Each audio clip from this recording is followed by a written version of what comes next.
रमा के माता पिता की मृत्यु के बाद अब वो बेचारी कहाँ जाती, इसलिए रमा उसे अपने साथ ही ले लेती है। ठंड का समय चल रहा था, दिसंबर का महीना, जिसमें कड़ाके की ठंड पड़ती है। रात होते ही रवि मिल से अपने घर को निकलता है। अरे यार, आज तो कुछ ज्यादा ही ठंड पड़ रही है। हाँ यार रवि, ये ठंडी ठंडी हवाएं और चारों तरफ पड़ती हुई धुंध, बहुत ही ठंड है भाई। चल जल्दी जल्दी घर चलते हैं। रवि अपने घर पहुंचता है। वो एक झोपड़ी में रहता था। रवि अपने बच्चों को देखकर बहुत खुश हो जाता है। वहीं वो अपनी साली दिव्या को भी देखता है। अरे दिव्या, तुम यहाँ? ओह अच्छा, याद आया। कोई बात नहीं, अब तुम हमेशा ही हमारे साथ रहना। पापा, मुझे आपकी बहुत याद आ रही थी। हाँ पापा, आप हमें लेने क्यों नहीं आए? बच्चों, मुझे थोड़ा सा काम था। तुम दोनों ने कुछ खाया? हाँ जी, मैंने दाल चावल बनाए थे। आप भी हाथ मुंह धो लो, मैं आपके लिए भी खाना लगा देती हूँ। खाना पीना खाने के बाद सभी लोग फर्श पर सो जाते हैं। यहाँ रवि के पास बस एक ही कंबल होता है। अब पांचों लोग नींद में उस कंबल को अपनी अपनी तरफ खींचते हैं। एक तरफ रमा और रवि लेटे हुए थे, दूसरी तरफ दोनों बच्ची और दिव्या लेटी हुई थी। रमा को ठंड लग रही होती है तो वो सारा कंबल अपनी ओर खींच लेती है। ठंड तो उस समय सबको लग रही होती है, ठंड जो इतनी कड़ाके की पड़ रही होती है। तभी रवि उठकर देखता है कि उसके बच्चे और उसकी साली दिव्या ठंड से कांप रहे होते हैं और सारा कंबल रमा ने ओढ़ा हुआ होता है। रमा, उठो उठो जल्दी। क्या हुआ जी, आप चढ़ क्यों रहे हो? वहाँ देखो। रमा अपने बच्चों और बहन की तरफ देखती है और वो घबरा जाती है। उसके बच्चे और बहन ठंड से कांप रहे होते हैं। हाँ जी, आप देख क्या रहे हो? जल्दी से कंबल बच्चों पर डाल दो ना, ठंड बहुत है। रवि सारा कंबल बच्चों और दिव्या पर डाल देता है और रवि और रमा दोनों ही बिना कंबल के ठंड से ठिठुर के सो जाते हैं। सुबह रवि और रमा दोनों ही जल्दी उठ जाते हैं। रमा, तुम ठीक तो हो ना? तुम्हें सर्दी तो नहीं होगी? रात को बहुत ज्यादा ठंड थी, मैं इसीलिए तुम सबको यहाँ नहीं बुलाना चाहता था। मेरे पास तुम्हें ठंड से बचाने के लिए कपड़े भी नहीं है। मुझे माफ कर दो। हाँ जी, आप क्यों माफी मांग रहे हो? आप चिंता मत करो, मैं बिल्कुल ठीक हूँ। आप तैयार हो जाइए, आपको मिल भी तो जाना है। मिल जाते हुए रवि परेशान सा लग रहा होता है। वो सोच रहा था कि मालिक से एडवांस पैसे ले लेगा, जिससे वो एक और कंबल खरीद कर ले आएगा। लेकिन जब वो मिल जाकर देखता है तो मिल में जोरों की आग लगी हुई होती है। वो अपने दोस्त प्रीतम से पूछता है, प्रीतम, ये मिल में आग कैसे लग गई है? ये कैसे हुआ? अरे क्या बताओ यार, शॉर्ट सर्किट हो गया और मिल में आग लग गई। अभी मालिक आए थे, उन्होंने कहा कहीं और काम ढूंढ लो। मेरे पास इतना पैसा नहीं है कि मैं दोबारा काम शुरू कर पाऊँ। रवि प्रीतम से ऐसा सुनकर और निराश हो जाता है और सोच में पड़ जाता है कि अब तो वो इतनी जल्दी कंबल कहाँ से लाएगा। न काम है और न ही पैसे। प्रीतम, अब हम क्या करेंगे? क्या काम करेंगे? देख भाई, मेरे पास कुछ पैसे हैं जिनसे मैं एक छोटी सी चाय की दुकान खोलूंगा। मेरे पास थोड़ी सी सेविंग्स है। तू बता, तू क्या करेगा?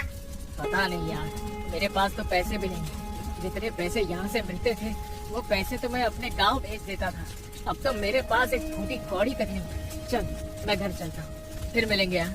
रवि घर आ जाता है। उसे देखकर रमा समझ जाती है कि कुछ तो बात हुई है। रमा अभी तो कुछ नहीं कहती है। जब बच्ची और बहन खाना खा के सो जाते हैं तब रमा कहती है, क्या हुआ जी, जब से आए हो आप परेशान लग रहे हो? क्या बात है, बताओ ना मुझे।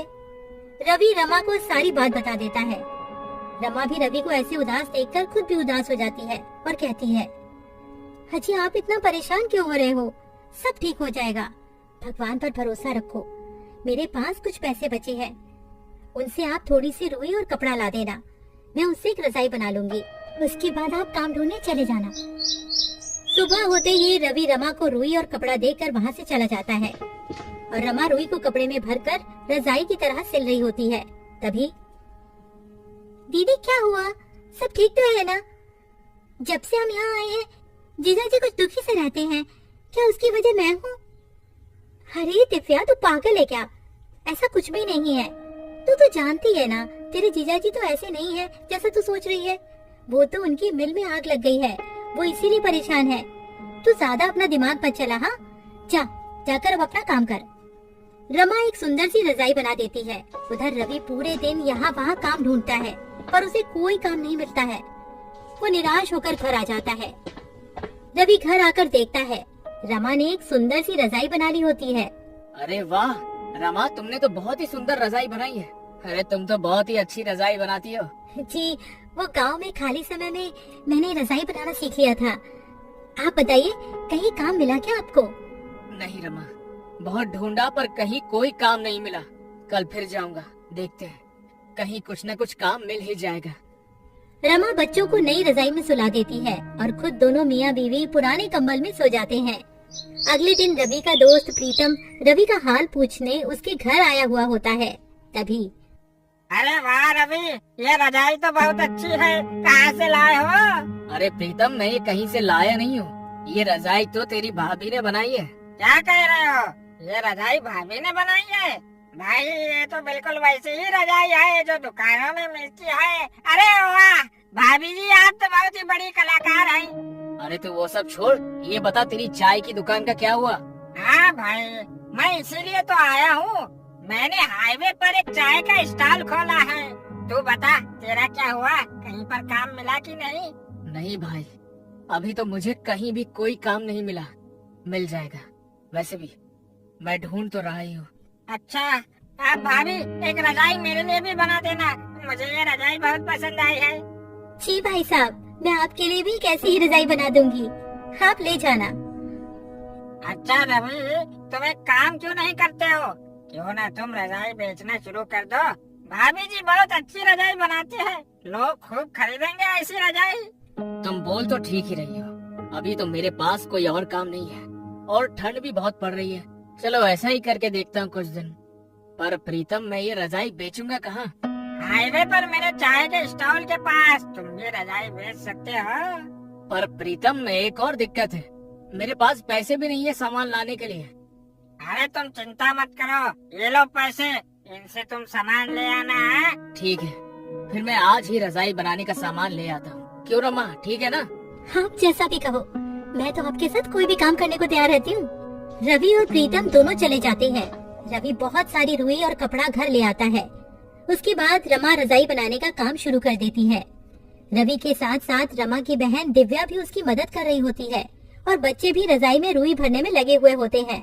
2 से 3 दिन में सबने मिलकर 10 रजाइयाँ बना ली होती हैं और रवि सारी रजाइयाँ लेकर हाईवे पर प्रीतम के बगल में ही बेचने लगता है और देखते ही देखते उसकी रजाइयाँ बिकने लगती हैं। वो रजाइयाँ बहुत सुंदर लग रही होती हैं, जिसकी वजह से लोग खरीदने आ रहे होते हैं। देखा तुमने रवि, बिक गई ना सारी रजाइयाँ। अब तो बस रजाइयाँ बनाते रहो। रवि घर जाकर रमा को सारी बात बता देता है। रमा बहुत खुश हो जाती है और रवि और रजाइयाँ बनाने की तैयारियां करने लगता है और रवि का रजाइयों का कारोबार खूब अच्छा चलने लगता है। इस तरह रवि अपना खुद का काम करने लगता है और अपने परिवार की सारी जरूरतों को पूरा करता है। गरीब पर ठंड का कहर। रामू एक बहुत गरीब मजदूर था, जिसके घर में उसकी पत्नी मधु और बेटी रानी रहा करती थी। पर अब गर्मियों का मौसम जाने को था और सर्दियों का मौसम आने को था, लेकिन रामू टूटी फूटी झोपड़ी में रहता था, जिसकी खिड़की से हवा आती थी और छत से भी। एक दिन रामू की पत्नी मधु रामू से कहती है कि सुनिए जी, ठंड आने वाली है और ठंड में घर के अंदर बहुत हवा आती है, तो आपको घर की मरम्मत करवानी चाहिए। और रामू उसे कहता है कि मैं कल जाकर अपने मालिक से कुछ पैसे उधार ले आऊंगा ताकि हम अपने घर की मरम्मत करवा सके। यूं ही एक दिन बीत जाता है और अगली सुबह रामू अपनी मजदूरी के काम पर जाता है और वो जिसके पास काम कर रहा था उस मालिक से कहता है कि साहब जी, अगले महीने से ठंड आ रही है और मेरे घर की छत टूटी हुई है, जिससे कि घर में हवा आती है, और अगर मैंने जल्दी उसे ठीक नहीं करवाया ना तो ठंड में बहुत दिक्कत हो जाएगी। रामू की बात सुन मालिक कहता है, अरे तो उसमें मैं क्या करूं? रामू कहता है, मालिक आप थोड़े पैसे उधार दे देते तो मैं अपने घर की मरम्मत करवा लेता।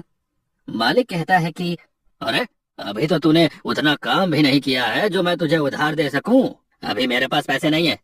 रामू कहता है, मालिक ऐसा मत करो, आप मुझे कुछ पैसे उधार दे दो, मेरी एक छोटी बच्ची है, मैं और मेरी पत्नी तो ठंड सह लेंगे पर मेरी बेटी नहीं सह पाएगी।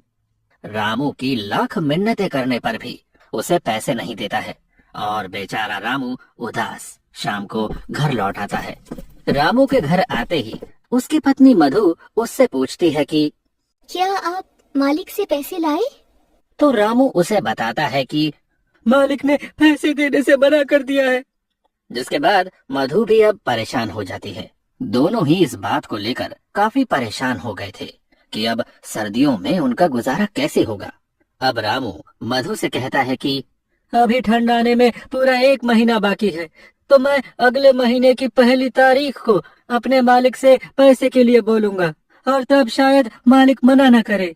और ये सुन मधु कहती है कि हाँ, ये सही रहेगा। यूं ही रामू को मजदूरी करते हुए 1 महीना और बीत जाता है। और जब रामू अपने मालिक से कहता है, मालिक अब तो पूरा 1 महीना हो गया है और थोड़ी थोड़ी ठंड भी होने लगी है, अरे अब तो आप मुझे मेरी मजदूरी के पैसे दे दो ताकि मैं उन पैसों से अपने घर की मरम्मत करवा लूं। रामू के इस बार पैसा मांगने पर भी मालिक फिर से कोई नया बहाना कर देता है और कहता है कि अभी मेरे पास सिर्फ ये 500 रुपए हैं, इससे ज्यादा नहीं है। 500 रुपए देखकर रामू कहता है कि मालिक, मैंने तो इस महीने एक भी छुट्टी नहीं की, उस हिसाब से तो मेरे ज्यादा पैसे बनते हैं। लेकिन मालिक उसे अपनी बातों में फंसा देता है और रामू के ज्यादा बहस करने पर उसे काम से धक्के मारकर निकाल देता है। रामू कम पैसे मिलने और काम से निकाले जाने के बाद बहुत परेशान हो जाता है। उसे समझ नहीं आता कि आगे वो क्या करे। यूं ही सोचते सोचते वो अपने घर पहुंच जाता है, जिसे यूं निराश देख मधु कहती है, क्या हुआ, आप पैसे नहीं लाए क्या? रामू मधु को बताता है कि अरे इस बार भी मालिक ने पूरे पैसे नहीं दिए और तो और मुझे काम से भी निकाल दिया है।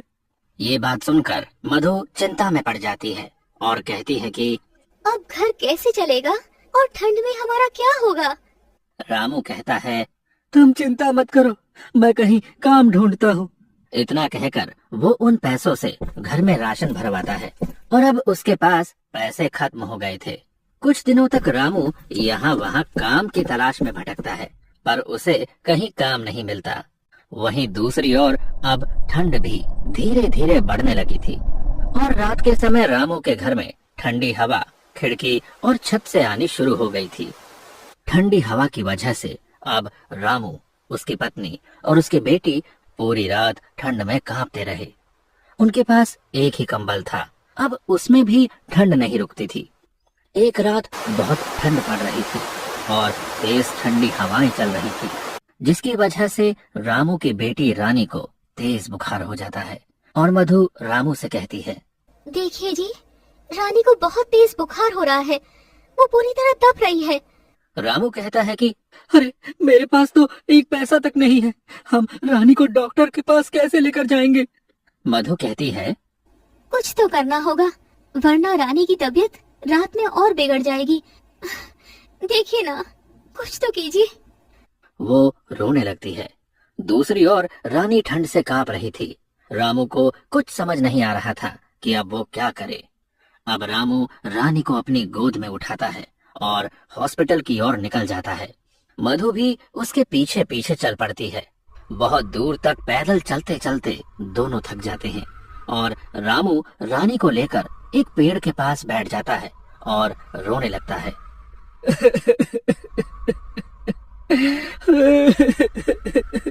मुझे रोना आ रहा है अपनी लाचारी पर कि हमारे पास पैसे नहीं है कि हम अपनी बेटी को हॉस्पिटल तक ले जा सके। रानी के दिल की धड़कनें अब तेज हो रही थी और फिर से रामू उठता है और अपनी बेटी को लेकर हॉस्पिटल की ओर चल देता है। कुछ घंटों चलने के बाद वो मधु के साथ रानी को लेकर हॉस्पिटल पहुंच जाता है। लेकिन अफसोस, उसके पास पैसे न होने पर डॉक्टर रानी का इलाज करने से इनकार कर देते हैं और रामू मधु और रानी को अस्पताल से बाहर कर देते हैं।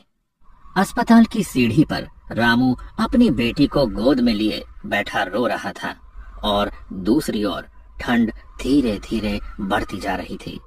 ज्यादा ठंड होने की वजह से अब तीनों ही बुखार से जूझ रहे थे और तीनों ही हॉस्पिटल की सीढ़ी पर बेहोश हो जाते हैं। अगली सुबह जब रामू की आंख खुलती है तो वो खुद को हॉस्पिटल के अंदर बेड पर पाता है। ये देख रामू के मन में बहुत से सवाल आते हैं। अरे मैं अंदर कैसे आया? मुझे कौन लाया? और मधु और रानी कहाँ है? इतने में उसके सामने वो डॉक्टर आता है जिसने उसकी बेटी को पैसा ना होने की वजह से एडमिट नहीं किया था। और रामू उससे सवाल करता है कि "हाँ, मुझे अंदर कौन लाया?" जिसके बाद डॉक्टर बताता है कि आपको एक औरत ने हॉस्पिटल में भर्ती करवाया क्योंकि आप सभी को ठंड लगने की वजह से तेज बुखार हो गया था और आप तीनों ही सीढ़ियों पर बेहोश थे। रामू उस औरत के बारे में पूछता है कि वो कौन है, तो डॉक्टर सामने की ओर इशारा करके उस औरत के बारे में बताता है। अब रामू जाकर उस औरत से बात करता है और पूछता है, आपका बहुत बहुत धन्यवाद, लेकिन आपने हमारी मदद क्यों की? तो वो औरत बताती है, मेरा आपके परिवार से कोई रिश्ता नहीं है, लेकिन एक टाइम था जब मेरे साथ भी ऐसा ही हुआ था और मेरी फैमिली बहुत गरीब थी। मैं भी किसी सड़क किनारे ठंड से जूझ रही थी और किसी नेक दिल इंसान ने इसी तरह हमारी मदद की थी। तब से आज तक वो औरत गरीबों की मदद करती है। ये सुनकर रामू उसे धन्यवाद कहता है और फिर रामू अपनी बेटी से मिलता है और अपनी पत्नी से भी। अब रामू से वो औरत पूछती है कि आखिर आपके साथ ऐसा क्या हुआ था जो सब इतनी देर रात तक हॉस्पिटल के बाहर बैठे थे? तो रामू उसे सारी बात बताता है, जिसके बाद वो औरत रामू और उसके परिवार की मदद करती है और रामू का घर भी बिल्कुल ठीक करवा देती है। अब रामू को गरीबी और ठंड दोनों से छुटकारा मिल जाता है।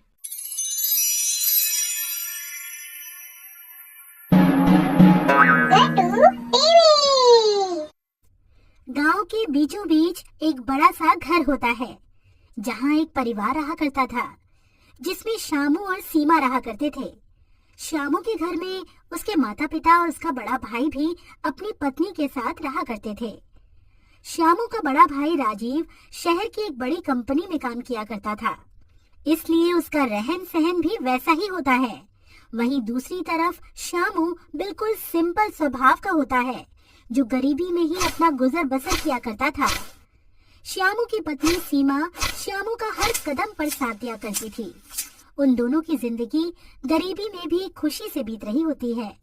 श्यामू के माता पिता को गरीबी से चिढ़ होती है। उन्हें तो अमीरों वाली जिंदगी ही अच्छी लगती है और वो अमीरों की तरह ही अपना जीवन जीते हैं। एक दिन उनका बड़ा बेटा अपने माता पिता और सबके लिए बहुत सारे गिफ्ट लेकर आता है। माँ, बाबूजी, देखिए मैं आप दोनों के लिए अच्छे कपड़े लेकर आया हूँ। अरे वाह बेटा, इस घर में सिर्फ तू ही है जो हमारा इतना ध्यान रखता है। श्यामू को तो हमारी कोई चिंता ही नहीं है। ना तो उसने कोई पढ़ाई की और ना कोई अच्छी नौकरी करता है। ये तो बस मजदूर बनकर ही रह गया है। श्यामू अपने पिता के ताने चुपचाप सिर झुकाकर सुनता रहता है और करता भी क्या बेचारा। पर उसकी पत्नी सीमा से नहीं सुना गया। वो बोलती है, बाबूजी ये पूरे दिन तो खेत में मेहनत करते ही हैं।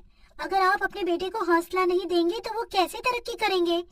जब माता पिता ही ऐसे ताने मारेंगे तो बाहर वाले तो बोलेंगे ही ना। आपको अपने बेटे को सपोर्ट करना चाहिए। अब तो सिखाएगी माँ बाबूजी को क्या करना चाहिए और क्या नहीं। वो हमसे बड़े हैं, उन्हें सब पता है, समझी? सीमा कुछ बोल पाती इससे पहले ही श्यामू ने इशारे से उसे मना कर दिया। हाँ, सीमा भाभी सही कह रही हैं। माता पिता तो हमेशा अपने बच्चों की भले की ही बात करते हैं। अरे बाबूजी, आप इन दोनों को छोड़ो। आप ये नए कपड़े तो पहन कर देखो, आप पर कैसे लगते हैं। इसी तरह दिन बीतते रहते हैं। श्यामू पूरे दिन मेहनत करता है, पर ना तो उसके माता पिता कुछ उसकी मदद करते हैं और ना ही उसका बड़ा भाई, बल्कि उसे हर बात पे कुछ न कुछ सुनाया करते हैं। राजीव शहर से पैसे कमा के लाता था, इसीलिए उसकी बहुत तारीफ हुआ करती थी। एक दिन की बात है। श्यामू, ये मैं क्या सुन रहा हूँ?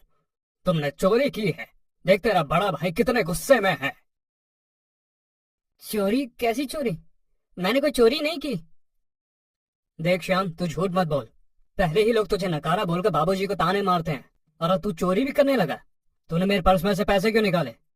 बहुत हो गया श्याम, अब तू चोरी भी करने लगा। मुझे तुझसे ऐसी उम्मीद नहीं थी। अब बस बहुत हुआ। अब तू उस घर से चला जा और बाहर रहकर अपना जीवन बिता। इस घर में तेरे लिए कोई जगह नहीं है। चला जा यहाँ से। सही कहा आपने श्यामू बेटा, तूने हमारा बहुत नाम खराब किया है। वो तो तेरे बड़े भाई राजीव ने हमारी इज्जत बचा रखी है। उसने घर का बड़ा लड़का होने का फर्ज निभाया है, पर तूने तो आज तक हमारा सर झुकाया ही है। बस अब तुम अपना रास्ता अलग बना लो, यहाँ तुम दोनों की अब कोई जरूरत नहीं है। अपने माता पिता से ऐसी बातें सुनकर श्यामू और सीमा का दिल टूट जाता है। वो जानते थे कि उनके पास और कहीं कोई ठिकाना नहीं है, लेकिन फिर भी वो अपने माता पिता की बात मानकर घर छोड़ने का फैसला कर लेते हैं। माँ, बाबूजी, आप लोग मेरे भले के लिए ही ये सब कर रहे होंगे। अपने माता पिता की आज्ञा मानना मेरा फर्ज है। चलो सीमा, चलते हैं। दोनों घर से निकल जाते हैं।